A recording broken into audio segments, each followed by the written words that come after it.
Fala galera, beleza? Vamos lá então. Mais uma aula, módulo 20 para o extensivo, módulo 10 para o terceirão. Renascimento cultural e revolução científica. Galera, não preciso nem dizer para vocês que esse módulo aqui ele é extremamente importante, né? Extremamente. E a gente precisa entender o que é o Renascimento. Isso aqui está caindo muito ultimamente. É, Há uns 3 anos atrás, isso foi questão aberta da UFSC. Ultimamente, né, a CAF está trazendo, a UFSC traz bastante também. Então a gente tem que entender e tem que ficar atento o que é esse momento, né? Então, vamos avançar aqui. Nas últimas aulas, tá?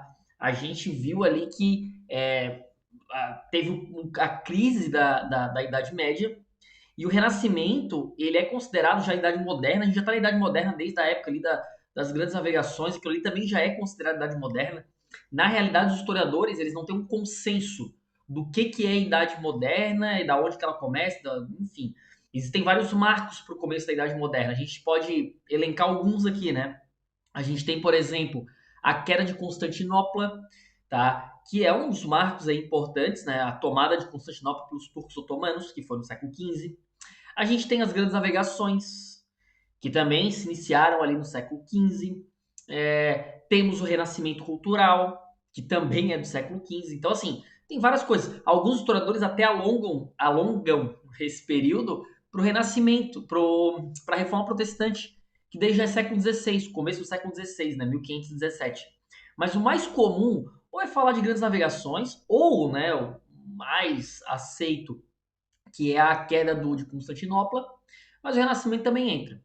E aí eu trouxe para vocês aqui um conceito do que é o Renascimento cultural, tá? Então isso aqui é um conceito, não precisa decorar, obviamente, mas é interessante a gente entender o conceito para depois a gente ir para as características, né? Então, ó, esse período é compreendido de século XV e XVI, então está bem no comecinho da Idade Moderna. Ele tem esse nome, galera, Renascimento, porque ele faz menção ao quê? A Idade Antiga clássica, Grécia e Roma, tá? Então, olha só, vou fazer aqui uma riscaceira para vocês entenderem. Mas olha só aqui embaixo, né? Tô apontando aqui na tela, mas aqui no slide ali, ó, nesse cantinho aqui.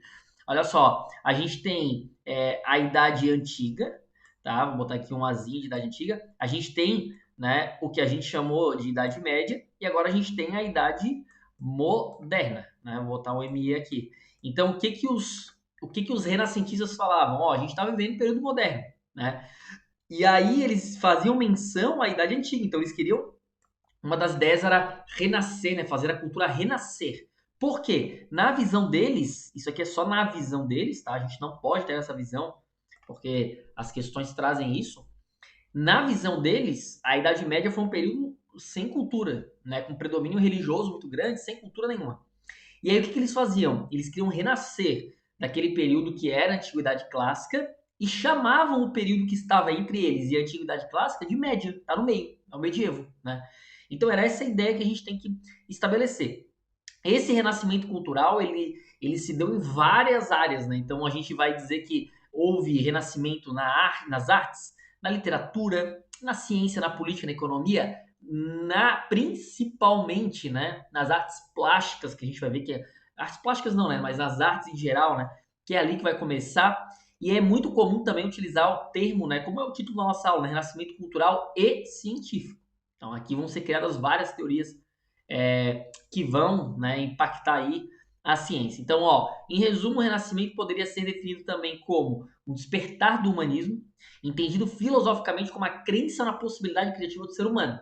Outra coisa importante, enquanto na Idade Média o centro, a atenção era voltada à ideia de que Deus, né, tinha o controle e tal, a gente chama isso de teocentrismo. No período moderno, com o Renascimento, se inaugura a ideia de humanismo, né? Então é a questão humanista. O ser humano passa a estar no centro. Então, falou em humanismo, galera, já relaciona com o renascimento cultural, porque o ser humano passa a estar no centro. Contudo, eles não são anti-religião, tá? Tem que tomar cuidado. Eles não têm esse anti. Depois eu vou explicar um pouco mais isso, mas eles não têm essa visão anti-religiosa. Porém, a ideia deles é o seguinte: Deus criou o ser humano à sua imagem e semelhança, então o ser humano é considerado, tem que ser o centro. porque ele é a criação mais perfeita de Deus. Então essa seria a lógica que se estabelece aqui na Idade Moderna. Beleza? Tranquilo? Vamos avançando aqui. Onde que aconteceu? Onde é que foi o berço do Renascimento? Ó, questãozinha discursiva da UFSC, 2018, se eu não me engano. Ou 18 ou 17, mas acho que é 18, tá?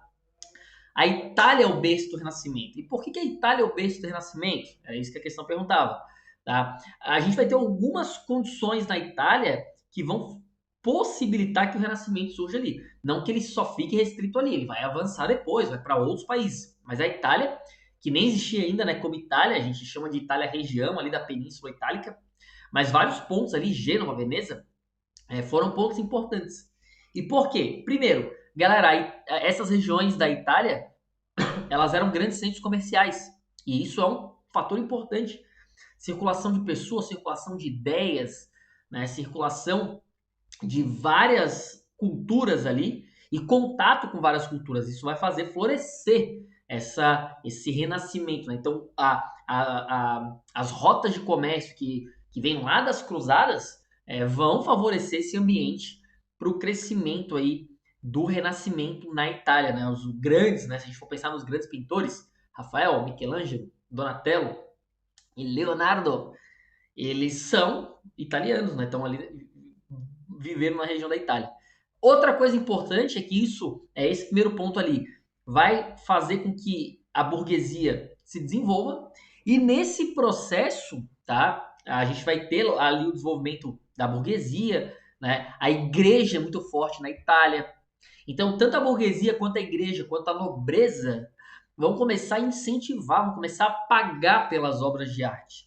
Aí é que a gente vai ter o surgimento da figura dos mecenas, tá? Então, o mecenato, ele é justamente uma prática que se criou entre a burguesia, entre a nobreza e entre a igreja também, de pagar, de financiar. E aí, obviamente, isso vai acabar chamando atenção e vários artistas vão acabar se colocando à disposição e desenvolvendo sua técnica. E é aí que o renascimento, né, as artes, elas têm um papel muito importante, vai acabar florescendo, tá? Como todos os períodos da história, a gente tem que entender que assim, ó, as coisas não mudam totalmente, as coisas não permanecem do jeito que estão também totalmente.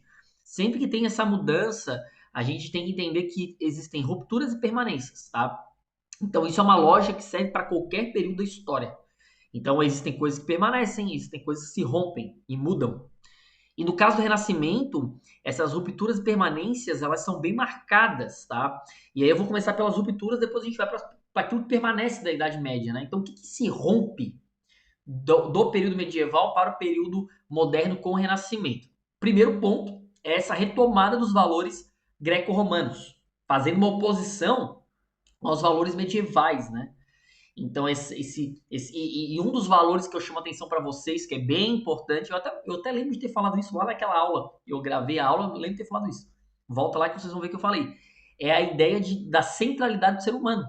As culturas greco-romanas, elas eram culturas que colocavam o ser humano no centro, né, que estabeleciam essa centralidade do ser humano. Então, a volta desses valores greco-romanos, fazendo uma oposição com os valores medievais, que estabelecia uma ideia do divino, do teocentrismo, né? Então esse é um primeiro ponto importante de ruptura, tá?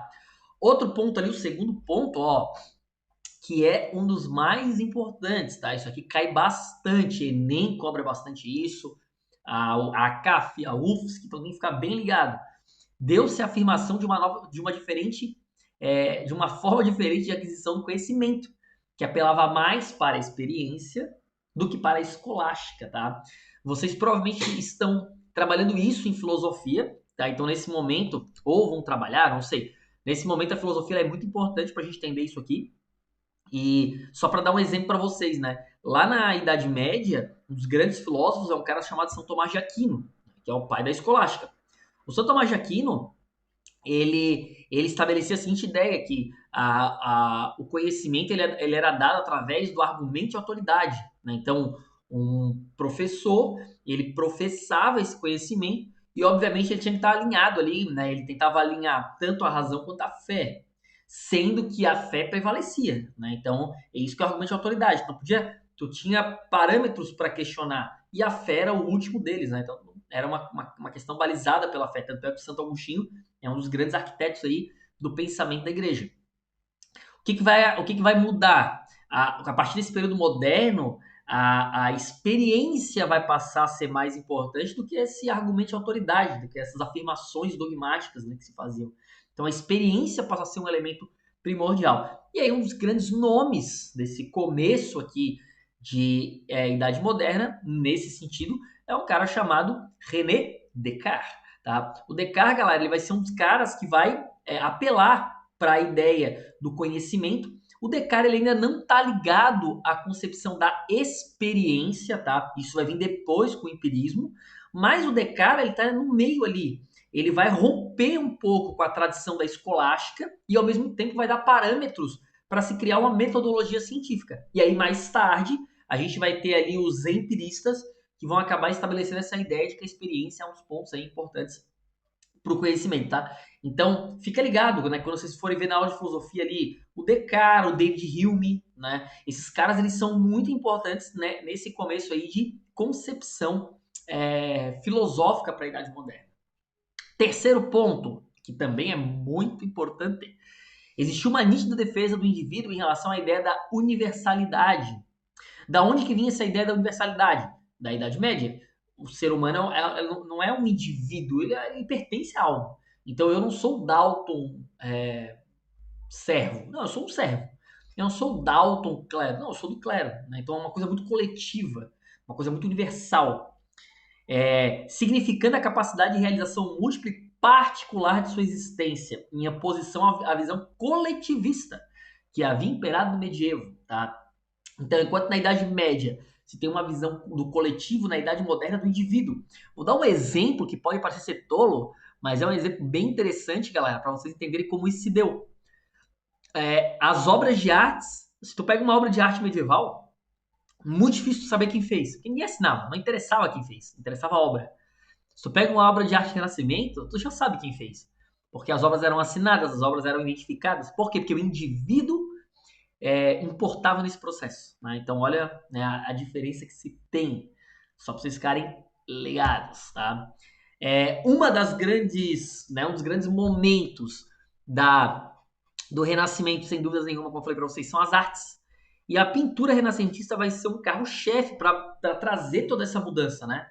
Então a pintura ela vai acabar trazendo toda essa concepção humanística que o Renascimento vai ter como característica. Então, o que vai acontecer? As obras de arte elas vão inovar muito. Eu coloquei aqui o conceito, mas eu gosto direto para a obra, né? Que essa daqui, para mim, é a obra. Tá? O Nascimento de Vênus, de Botticelli, atualmente ela está exposta lá em Florença, que é um dos berços do Renascimento, né? E é uma obra magnífica, galera, para a gente entender como é que isso aconteceu. Tá? Então, aqui a gente tem o Nascimento de Vênus. Essa obra, para mim, ela resume tudo que a gente falou até agora, porque ela é uma obra que remete a quase todos os valores que o Renascimento estabeleceu. Por exemplo, Vênus. Quem que é Vênus? Vênus é uma deusa, né? E é uma deusa romana, que também faz menção a uma deusa grega. E olha só, volta dos valores gregos e romanos, temos a Vênus aqui, tá? O humanismo tá ligado na ideia de que a figura de Vênus, apesar de ser uma deusa, é uma figura humana, né? Então tu vê ali a questão do corpo, né? A técnica que foi feita para a representação desse corpo, tá? A questão do movimento da cena, então tu tem aqui ó, o sopro, né? Olha o cabelo dela esvoaçando, né? Então é uma cena que traz toda uma inovação técnica, profundidade, isso é uma coisa que não existia na Idade Média, era uma imagem chapada. Aqui não, a gente tem uma profundidade, tem uma linha do horizonte, tá? Então essa obra, a luminosidade, ó, tu consegue perceber que existem áreas mais iluminadas para dar mais destaque. Aqui no cantinho, ó, bem aqui no cantinho, uma área mais escura, tá? Então esses elementos eles são muito importantes para a gente entender essas inovações. E na minha visão, Nascimento de Vênus, ela é uma obra que resume bem essas mudanças e aquilo que está sendo trazido a partir do Renascimento. Outro destaque que eu queria dar para vocês é a questão do corpo, galera, ó. No Renascimento, o corpo ele vai ter uma valorização muito grande. Meu Deus, 14 minutos já. Uma valorização muito grande. Né? Então, o corpo passa a ser uma fonte de valorização. Não uma fonte de pecado, como ele era considerado na Idade Média. A questão da nudez, né? Cara, assim, é uma obra fenomenal. Assim, ela é gigante. Não é gigante, ela é grande, né? Muito grande. e é uma obra fenomenal, assim. Então, é uma das grandes obras que a gente tem ali no Renascimento, tá? Como as artes elas vão exercer um papel importante, a gente tem as fases aqui do Renascimento ligado à questão artística. Então, isso aqui não precisa decorar, não precisa ficar estressado com isso, né? Então, a gente tem o 300, o 400 e o 500. O italiano tá bom, hein? E essas fases elas vão marcando modificações e aqui eu trouxe algumas pessoas, né, que fizeram parte dessas fases, né? Então, o 300, que é a primeira fase, Giotto, Petrarca, Boccaccio, né? São pessoas que vocês vão ouvir falar aí nas questões e que eles citam, eles colocam um trechinho, né? Então é bem importante saber que essas pessoas são do Renascimento. No 400, Botticelli, Da Vinci, vamos falar daqui a pouco, né? O homem do Renascimento. E no 500, Maquiavel, Michelangelo, que era o gigante, né, do Renascimento. Então, assim, várias pessoas fizeram parte dessas fases aqui e cada um teve suas características, tá? Aqui eu trouxe um exemplo da perspectiva para vocês. Então, aquilo que eu estava falando, ó, a primeira imagem ali é uma imagem medieval, não sei quem fez. E ela mostra uma cena, a gente percebe que não tem proporção, né? Que não tem esse cuidado ali com a questão, né, do corpo humano. Tu vê que olha onde o braço daquela mulher, né? Eu acho que é uma mulher, o braço onde é que ela tá saindo para abraçar o cara ali e tal. Mas não tem uma noção de perspectiva. E não precisava ter na época, porque a ideia era passar a mensagem, não a ideia da perfeição da imagem, né? Em contraposição, temos a imagem da escola de Atenas, do Rafael Sanzio, que também se encontra na Itália. E a gente consegue perceber o quê? Essa imagem não está com tão boa resolução, até porque a obra também é maior, né? Várias camadas ali, né? Então tem as pessoas que estão no primeiro plano, segundo plano, então lá no meio, né? Lá no meio são representados os dois grandes filósofos, Platão e Sócrates, né? Então vamos lembrar, né? Platão e Sócrates, filósofos gregos, estão volta dos valores, né? Então tudo isso a gente tem que analisar e a gente vê uma perspectiva, um cuidado com as cores, com a proporcionalidade, enfim, né? Então é uma questão bem importante. Porém, como eu falei para vocês, o Renascimento também apresenta continuidades, tá? Então não é só de rupturas que a gente vive no Renascimento.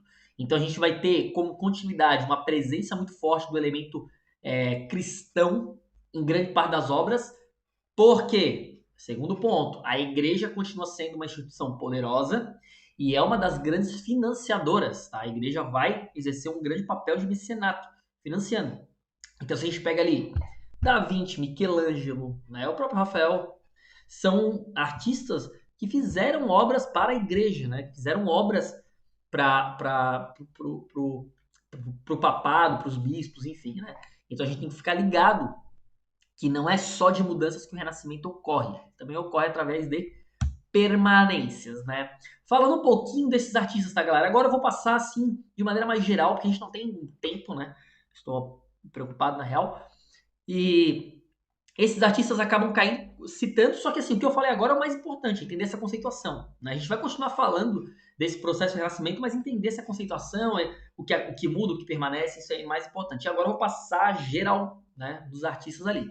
Primeiro deles, já que eu estava falando ali da igreja Michelangelo. Galera, só para deixar bem claro, a Basílica de São Pedro, ela é uma obra que foi feita nesse período, ela é do século XVI, ela começou no século XV e continuou no século XVI, e ela traz elementos da arquitetura romana, o arco, por exemplo, né? Então é uma volta, mesmo sendo uma arquitetura do período moderno, a gente tem ali as voltas, os valores clássicos, né? E dentro da Basílica de São Pedro, temos a Pietà de Michelangelo.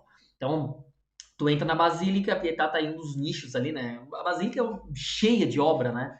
Do Renascimento, a gente, né?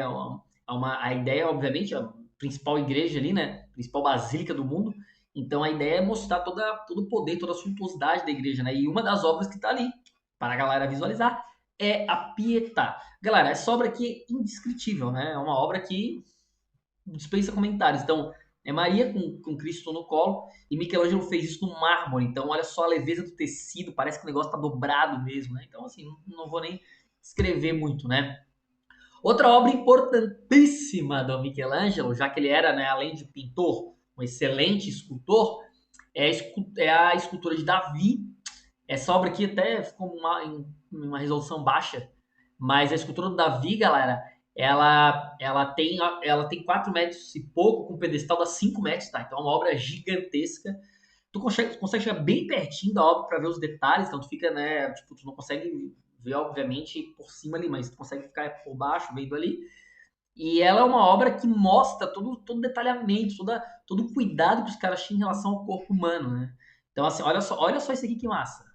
Isso aqui é uma foto do zoom da mão. Essa obra que eu botei aqui tá bem desconfigurada, tá feio, na verdade, a imagem, né? Mas essa daqui tá muito massa. Olha só o detalhe da mão, galera. Isso aqui é uma parada assim, ó. Que sério, não. É uma coisa que a gente fica imaginando, meu Deus, como é que os caras tinham, né? Essa concepção. E por que que eles tinham? Quem dera retratar o corpo humano da maneira mais próxima possível da realidade, né? Então, olha só, né? Olhando para a minha mão, olha só. Ó, essa veinha aqui, ó. Vocês estão dando pra ver, ó. Enfim, né? É isso aí, beleza? Então, cara, muito, muito, né, impactante a questão do Michelangelo, né? E como ele conseguiu estabelecer essa relação com a realidade. Outra obra importante do Michelangelo não poderia deixar de ser o teto da Capela Sistina, lá no Vaticano, né?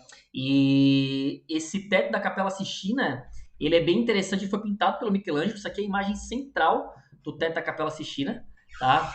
E o que que acontece? É uma curiosidade, tá? Durante a execução da pintura, existem historiadores que falam que o Michelangelo colocou ali elementos do corpo humano escondidos para mostrar, ou, né, muitos defendem que não foi proposital, mas muitos defendem que foi proposital para mostrar o conhecimento que se tinha, o estudo que se tinha. Os caras estudavam muito o corpo humano, secavam o corpo humano, né? Então se tinha um cuidado muito grande de fazer isso. E aqui tem uma questão interessante, ó. Aqui a gente tem, por exemplo, o cérebro. Olha só, cortado, né? Então tu pega o cérebro, corta no meio, né? E aí quando tu vê o cérebro assim, ó, cortado, seria basicamente essa imagem ali. Obviamente, essa imagem é a central. E quem é que está dentro ali do cérebro? Deus, né? Isso aqui é criação do homem, então Deus e Adão. E aí tu vê como encaixa essa ideia, né? Pô, o cérebro, a cabeça, né? O ser pensante, né? Então, cara, é muito interessante, né? Infelizmente nosso tempo é limitado, não dá para ficar viajando aqui, mas é muito, muito interessante, tá? Vou trazer outros nomes para vocês, Nicolau Copérnico, tá? O Copérnico foi aquele cara que questionou o geocentrismo, e o geocentrismo era o modelo mais aceito na Idade Média. Ele volta, né? Ele acaba voltando a pensamentos gregos clássicos, como um cara chamado Ptolomeu, e aí ele acaba criando uma teoria que se estabelece como a teoria do heliocentrismo, ou seja, não é mais a Terra, segundo a concepção medieval, que está no centro e o resto gira em torno dela. É o Sol. Uma curiosidade, o Copérnico, ele é um polonês e ele era da própria igreja, tá? Ele era membro do clero. Só que ele não divulgou as ideias, né? Então ele criou essas ideias, mas por ser membro do clero, né? Ele ficou ali tranquilo. Outro grande nome, né? Sem palavras para esse cara, Leonardo da Vinci. Leonardo da Vinci é o nome do Renascimento, tá, galera? O cara foi tudo que vocês podem imaginar. Ele foi artista, botânico, anatomista, o cara foi tudo, né? Então, ele é um dos grandes nomes. Aqui eu trouxe para vocês, olha só, os estudos que eles faziam em relação ao corpo humano, eles dissecavam corpos humanos. Na época não era permitido, tá? Mas eles acabavam dissecando esses corpos no intuito de estudar, de entender como é que funcionava, né, esses processos ali. Então, é bem interessante. Essa obra aqui, deixa eu tomar um. Essa, essa obra aqui, galera, O Homem Vitruviano, é uma obra também extremamente importante, não é uma obra, não é uma Mona Lisa da vida, mas é um estudo que ele fez baseado na ideia de proporcionalidade humana, tá? E não é dele a ideia vem de um arquiteto, inclusive Vitruviano é o nome desse arquiteto, né? Vitruvio é o nome dele. E aí, com base nas ideias dele, o Da Vinci faz esse estudo de proporcionalidade. E o que esse estudo mostra? As proporções humanas, até para retratar o ser humano da maneira mais proporcional possível. Então, olha só, ele está circunscrito. Eu vou dar só um exemplo aqui, tá? A gente podia ficar viajando essa imagem a aula inteira. Mas eu vou dar só um exemplo. Ele está circunscrito em um quadrado. Então, o que significa? A altura é igual à envergadura aqui, ó. Então, na maioria das pessoas, não quer dizer que todo mundo é assim, tem gente que, né, não tem essa proporção, mas na maioria das pessoas, a altura, né? Então, por exemplo, eu já me medi. Eu tenho 1,70. 1,69 eu tenho, na real. E a minha envergadura é de 1,69 também. Então é uma ideia de proporcionalidade que eles foram estudando, né? E aqui tem várias linhazinhas na imagem que mostra essa ideia de proporcionalidade, tá? Outra coisa interessante, o umbigo do ser humano circunscrito no quadrado e nesse círculo aqui, ó, estaria no meio desse círculo. Então é só para vocês terem uma noção, como eu falei, a gente podia ficar aqui a, a aula inteira, pesquisem sobre isso, que é muito interessante, quem quiser entender um pouco mais, né? E vários inventos que ele criou, tá? Até hoje, esses inventos são replicados aí, tem várias exposições que replicam esses inventos, que mostram como é que foi e tal. Então, bem interessante aí para a gente entender, né? Avançando aqui, porque meu tempo já é curto, Giordano Bruno também era membro da igreja, também acabou estabelecendo essa ideia de universo infinito, de que a Terra não estava no centro, só que o Giordano Bruno teve um final trágico, ele foi morto pela Inquisição, né? Ele foi queimado pela Inquisição. Isso aqui é uma estátua dele na Itália. E atualmente, tá? Ele acaba, né? Depois a igreja acabou se redimindo e tal, mas ele foi um membro da igreja que acabou sendo morto por defender essas ideias ligadas ao heliocentrismo. Galileu dispensa comentários também, né? O cara que pegou os estudos do Copérnico e aprofundou o modelo heliocêntrico, quase também foi morto pela Inquisição. Ele acabou depois tendo que negar suas teorias. Depois a igreja, inclusive, né, reconheceu o erro, pediu perdão, enfim, aquela coisa, mas isso bem mais para frente, tá? Acho que década de 90 é isso. E o Galileu também foi o grande aperfeiçoador do telescópio. Então ele pegava lá aquelas lunetas que os caras usavam nas navegações e acabou criando um objeto para observar os astros. Isso, inclusive, trouxe problemas para ele, né? Porque ele acabava apontando muito o telescópio para o céu durante o dia e tal. Isso acabou dando problema, ele morreu quase cego, né? Ele teve problemas na retina, enfim, tá? Então só pra gente ficar ligado. O Kepler, esses caras aqui eu não vou me aprofundar muito, tá? Porque vocês estudam eles na física e tal, então. Mas o Kepler, ele foi um cara muito importante para depois dar impulso para as teorias da gravidade do Newton, né? Então o Kepler também está vivendo o período ali ó, do século XVI, até avança um pouquinho para o século XVII, mas também é um cara importante ali. Depois dá uma olhadinha, eu não vou me aprofundar porque eu já estudo. Dante, um grande nome também, é considerado inclusive um dos primeiros renascentistas, né? Ele estava ainda temporalmente na Idade Média, porém as ideias dele já vinham, né, favoráveis à ideia do Renascimento. Então, ele cria uma obra chamada Divina Comédia, inclusive por muitos ele é considerado o cara que deu origem, né, que unificou ali, unificou não, mas deu origem ali aos fundamentos da língua italiana. E nessa obra Divina Comédia, ela é feita toda em versos, não, não ela é feita toda, ela é um poema basicamente, e ele mostra é a busca dele por sua amada nos três estágios, né? No paraíso, no purgatório e no inferno. E é uma obra interessante, tá? Ele vai com o poeta romano Virgílio, então ele faz essa referência, né, da volta aos valores gregos e romanos. E aí ele consegue, durante a obra ele encontra lá um bispo no inferno. Então assim, ele faz uma crítica à igreja. Então é um cara bem importante nesse sentido, né? O Petrarca, tá, galera? O Petrarca, ele é um cara muito famoso, eu só trouxe ele, porque ele foi um dos grandes escritores, né, desse período e tal, e é ele que cunha a ideia de que a Idade Média é uma idade das trevas, é uma idade ruim, que não teve desenvolvimento. Então, a visão da Idade Média que se teve nesse período foi muito influenciada pelo Petrarca, tá? Então, só por isso que eu trouxe ele, mas não precisa se estressar muito com ele, não. Camões, vocês provavelmente estudam Camões na literatura, também foi um nome importantíssimo do Renascimento. E aí eu já aproveito para falar do William Shakespeare, que também foi um nome importante. Percebam, Camões em Portugal, Shakespeare na Inglaterra. Então quer dizer que o Renascimento ele se ampliou, né? E na obra desses dois escritores se encontra muito dos valores humanistas, tá? O Shakespeare mesmo é um cara muito dúbio, né? Tem hora que ele tá mais ligado à ideia do teocentrismo, tem hora que ele já é ligado à ideia do humanismo, então eles estão vivendo esse momento de transformação e são obras que são muito importantes e que mostram ali, né, a essência do período. E por último, ele, Miguel de Cervantes, esse cara, ele é o nome do Renascimento na minha visão, tá, galera? Na minha opinião, ele é o nome do Renascimento no âmbito da literatura. Claro que se a gente falar de pintores, né? O Da Vinci ali, que a gente não falou muito, a gente passou mais rápido e tal, mas o Da Vinci tem obras magníficas, né? A última, a própria Mona Lisa, né? Que são obras imortalizadas. Mona Lisa é a obra mais famosa do mundo Mas assim, em termos de literatura, Miguel de Cervantes. O Miguel de Cervantes ele vai criar simplesmente uma das obras que é quem não leu tem que ler, né? Tem que ler.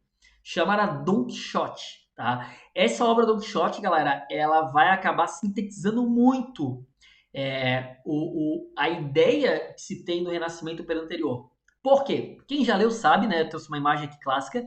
O Don Quixote está aqui e aqui está o seu fiel escudeiro, Sancho Panza, tá? Por que essa obra é tão importante? Olha só que loucura. Don Quixote, ele seria considerado uma pessoa com a mentalidade medieval. É aquele cara que acredita em coisas que sobrenaturais, coisas fantásticas. O universo para ele é um universo, como é que eu vou dizer para vocês, místico, assim, encantado, né? Essa aqui é uma obra clássica em que ele diz que tem um gigante ali e o Sancho Panza fala, não, isso ali é um moinho, não é um gigante, é um moinho, né? Já o Sancho Panza seria um ser humano da Idade Moderna. O cara pé no chão, vivendo o mundo, né? Ligado à experiência. Então, existe o Cervantes, ele faz essa contraposição e a obra inteira é assim. Então, muitos consideram que isso marca, né, a ideia de como eles viam o, as pessoas da Idade Média e como que eles passam a ver as pessoas na Idade Moderna, tá? Quem não leu, leia. Quem leu, relê, né? Porque clássico é clássico, né? Então a gente tem que ficar ligado. Beleza. Galera, eu fiz essa aula um pouquinho mais rápido e já passei do tempo, tá? É uma aula que a gente poderia ficar várias semanas falando sobre ela, mas infelizmente a gente não tem tempo. Aqui eu falei ali, dá uma aprofundada, quem se interessou ali, pega alguns, mas geralmente eles só citam, a ideia é saber o conceito, tá? Vou fazer uma listinha para vocês no estudos, e aí vocês vão ver que realmente a ideia é entender os conceitos ali e citar alguns autores, vocês têm que ficar ligados que eles são do Renascimento, beleza? Galera, até a próxima. Valeu, galera. Até mais.